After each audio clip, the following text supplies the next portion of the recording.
वणीच्या घाटात tempo travel जळून खाक, 19 प्रवासी बचावले. स्थानिकांची मोठी मदत मिळाल्यानं जीवितहानी नाही.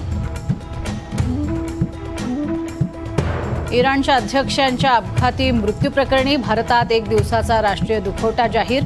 राष्ट्रपती भवनावरील तिरंगा अर्ध्यावर.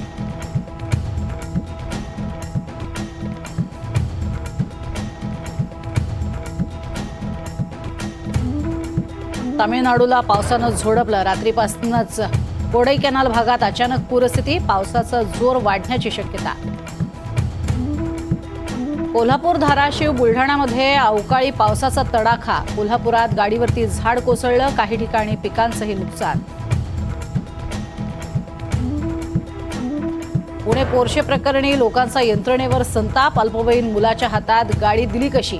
बारमध्ये एंट्री का दिली असे सवाल. तर गुन्हा दाखल झाल्यानंतर फरार विशाल अग्रवाल आता अटकेत.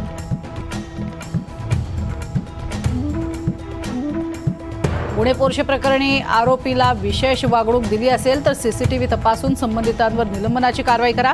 उपमुख्यमंत्री देवेंद्र फडणवीसांचे आदेश. पुण्यात झालेल्या अपघातानंतर घटनास्थळी स्थानिक नागरिकांकडून कॅन्डल मार्च. ज्या ठिकाणी अपघात तिथेच पुणेकरांचा कॅन्डल मार्च.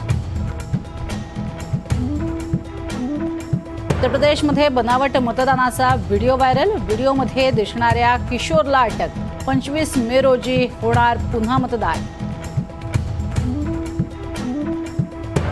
आज 12वीचा निकाल. दुपारी 1 वाजल्यापासून निकाल बोर्डाच्या साईटवर ऑनलाईन पाहता येणार.